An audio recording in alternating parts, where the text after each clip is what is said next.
Hello everyone, welcome to ISPC centre. This is Prashant Kumar. Friends, आज का यह हमारा वीडियो 70वीं बीपीएससी की तैयारी करने वाले सभी अभ्यर्थियों के लिए अत्यंत महत्वपूर्ण है, क्योंकि आज की इस वीडियो में मैं आप लोगों के साथ डिस्कस करूंगा कि आखिर 70वीं बीपीएससी का फॉर्म फिलअप करने के लिए आप सभी को कौन कौन से डॉक्यूमेंट्स की आवश्यकता पड़ेगी।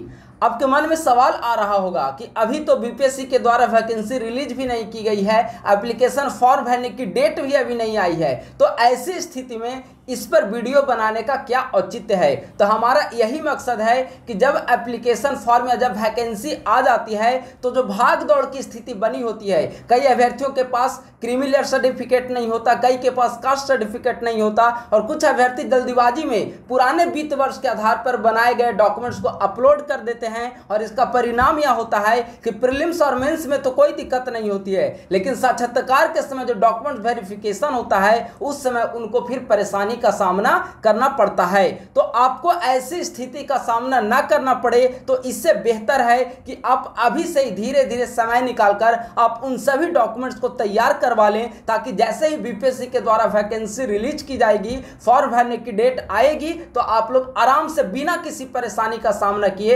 एप्लीकेशन फॉर्म आप लोग फिलअप कर पाएंगे। तो इसीलिए आज का हमारा वीडियो का यही टॉपिक है कि आखिर 70वीं बीपीएससी का फॉर्म भरने के लिए कौन कौन से आवश्यक डॉक्यूमेंट्स की आवश्यकता होगी।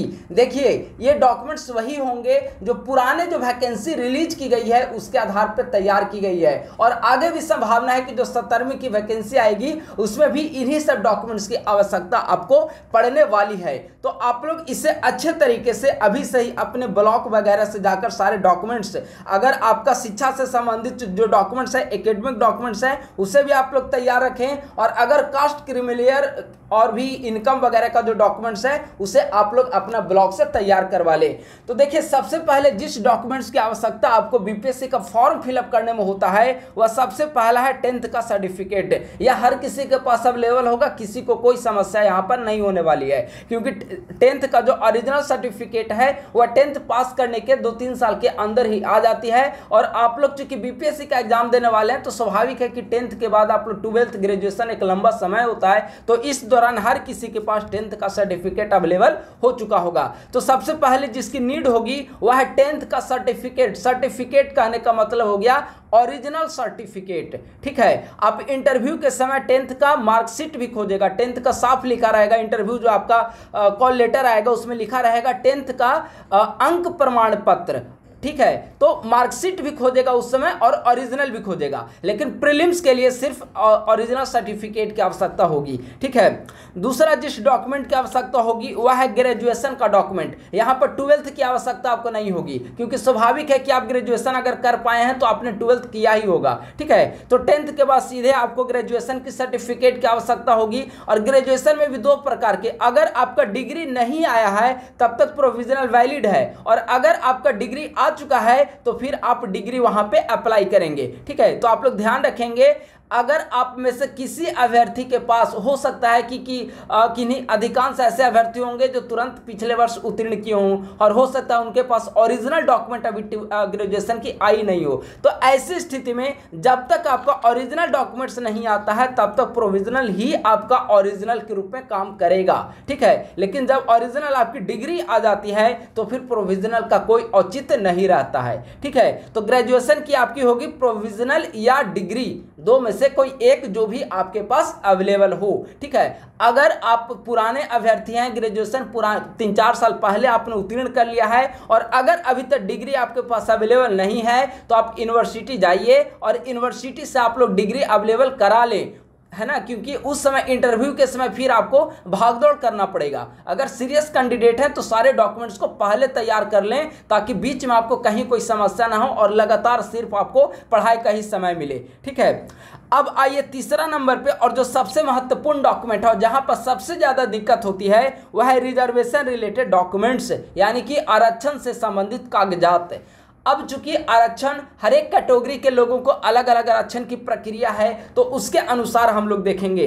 अगर कोई अभ्यर्थी SC ST से संबंधित हैं, यानी कि कोई अभ्यर्थी अगर शेड्यूल कास्ट और शेड्यूल ट्राइब्स से संबंधित हैं, तो उनको 2 प्रकार की डॉक्यूमेंट्स रखना होगा। पहला जाति प्रमाण पत्र यानी कि कास्ट डॉक्यूमेंट्स, और दूसरा जो है निवास प्रमाण पत्र। ठीक है, ये जाति और निवास प्रमाण पत्र इनको रखना अनिवार्य है। स्वाभाविक है कि SC ST आप दावा तभी कर पाएंगे जब आप कास्ट सर्टिफिकेट आपके पास होगा, तभी आप दावा कर पाएंगे। और ये भी सही है कि आपको निवास प्रमाण पत्र होगा तभी बिहार सरकार की नौकरियों में आपको अनुसूचित जाति का भी लाभ मिल पाएगा। ठीक है, तो जाति प्रमाण पत्र और निवास प्रमाण पत्र इसे आप लोग तैयार रखें और कोशिश करें कि पुराना बना हुआ है उसके बजाय आप लोग नए वित्तीय वर्ष में आप लोग बना लें। ठीक है, अगर अभी CO वगैरह बना देते हैं ब्लॉक वगैरह में, तो आप लोग जाइए और नया डॉक्यूमेंट्स आप लोग एकदम फ्रेश डॉक्यूमेंट सारा रखें। ठीक है, तो जाति प्रमाण पत्र और निवास प्रमाण पत्र यह हो गया SC ST।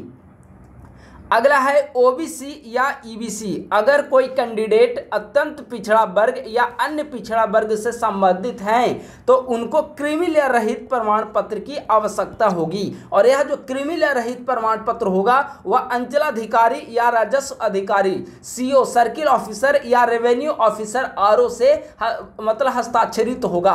अब अधिकांश जगह आप देखेंगे ब्लॉक में कि RO के द्वारा ये सब डॉक्यूमेंट्स बनाए जाते हैं। ठीक है, तो जहां पर RO नहीं होंगे वहां CO ये काम करेगा। ठीक है, तो क्रीमी लेयर रहित प्रमाण पत्र आपको बनाना पड़ेगा। और ऐसा नहीं है कि आप पहले बना चुके हैं क्रीमी लेयर रहित प्रमाण पत्र तो उसी पर आप फॉर्म भरे, ऐसा नहीं है।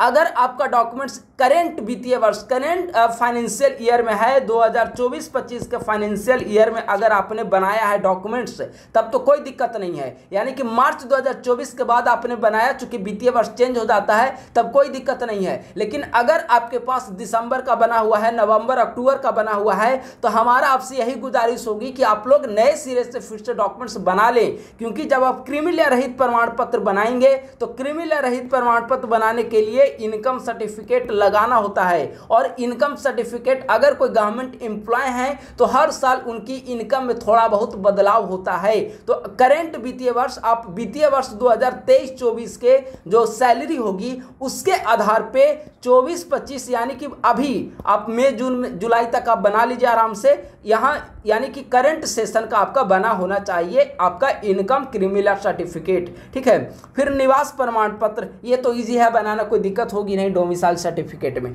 ठीक है, चैलेंजिंग यही है क्रीमी लेयर। कई स्टूडेंट ऐसा भी करते हैं कि वो सोचते हैं कि पुराने बना हुआ है तो उसी के आधार पर हम फॉर्म फिलअप कर देंगे। लेकिन जब आप देखेंगे कि BPSC के द्वारा जब वो नोटिफिकेशन रिलीज की जाएगी तो उसमें स्पष्ट लिखा हुआ रहेगा कि क्रीमी लेयर जो रही सर्टिफिकेट होने चाहिए वह 1 साल के अंदर का बना होना चाहिए, जो अभी करंट फिजिकल ईयर चल रहा है उसका बना होना चाहिए। ठीक है, तो आप लोग अप टू डेट करा ले, इसीलिए हमारा वीडियो बनाने का मकसद है कि आप लोग अप टू डेट सारे डॉक्यूमेंट्स को करा ले। अन्यथा फिर फॉर्म भरने की डेट आ जाएगी तो 15-20 दिन का समय होगा, तो आप पढ़ाई करने के बजाय आप समय आप व्यतीत कहाँ पे करेंगे, ब्लॉक में जाकर आप अपना समय व्यतीत करेंगे। उससे बेहतर है कि पहले अभी से ही आप लोग सारे डॉक्यूमेंट्स तैयार कर लें। ठीक है, तो OBC और EBC की स्थिति में क्रीमी लेयर रहित प्रमाण पत्र होना चाहिए और निवास।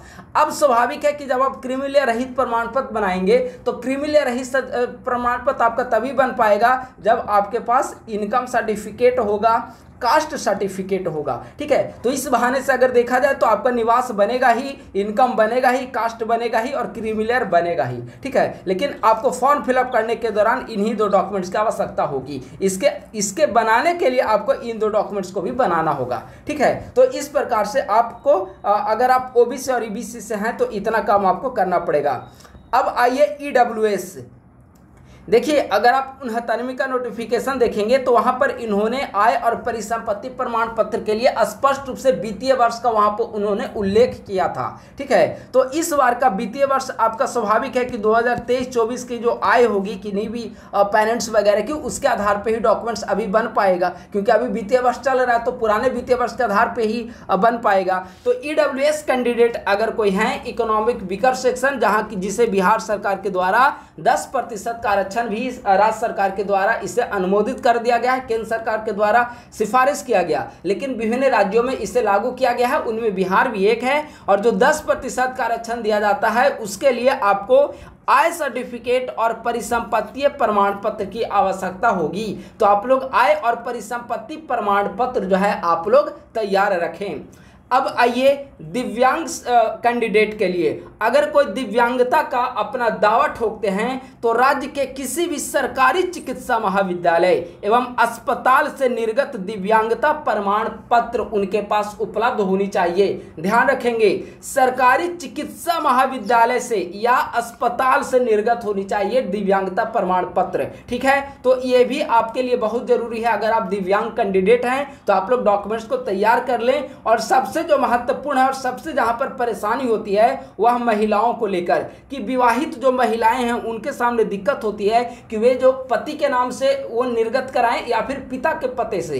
ठीक है, क्योंकि विवाह के बाद उनका जो एड्रेस होता है वह चेंज हो जाता है, तो उनके सामने सवाल होता है कि वे पति के नाम से, वो पति के एड्रेस से वो सर्टिफिकेट बनाएं या पिता के एड्रेस से सर्टिफिकेट बनाएं। ठीक है, तो बीपीएससी नोटिफिकेशन में स्पष्ट कहा गया है कि आरक्षण का दावा करने वाली विवाहित महिलाओं का जाति ओबली क्रीमी लेयर रहित प्रमाण पत्र उनके पिता के नाम से एवं पता से निर्गत होनी चाहिए, न कि उनके पति के नाम से। यानी यहाँ पे स्पष्ट किया गया है कि अगर कोई विवाहित महिला हैं और वे बीपीएससी में आवेदन कर रही हैं तो उनका जो डॉक्यूमेंट्स बना होना चाहिए वह बेसिकली जाति एंड क्रीमी लेयर का जो सर्टिफिकेट होगा वह पिता के पते से बनेगा, पिता के पते से निर्गत होना चाहिए, ना कि पति के नाम से। क्यों? अब इसका क्या लॉजिक है समझिए, कि अगर जाति और क्रीमी लेयर का सर्टिफिकेट होगा पिता के नाम से तो इससे यह पता चल पाएगा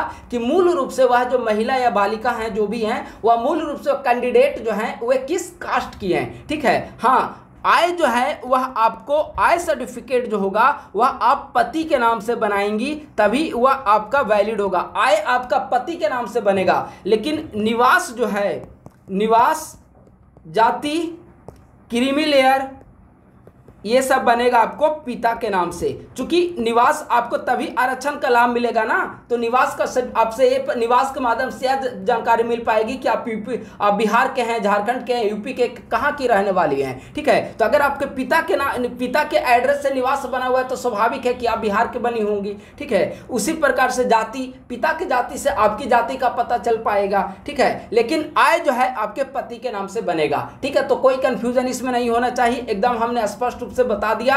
आय सर्टिफिकेट आपके पति के जो भी इनकम है उसके आधार पे, बाकी जो सर्टिफिकेट होगी निवास, जाति और क्रीमी लेयर यह पिता के पते से निर्गत होना चाहिए, ताकि आप मूल रूप से कहां की रहने वाली हैं यह पूरी तरीके से स्पष्ट हो सके। ठीक है, तो यह बेसिकली हमने 69th बीपीएससी में जो नोटिफिकेशन आई थी उसके आधार पर हमने तैयार करके आपको बता दिया है, ताकि जब नोटिफिकेशन आए तो जो रस्साकस्सी की स्थिति होती है उससे बचा जा सके और भाग दौड़ की स्थिति जो हो वो आपके सामने उत्पन्न ना हो।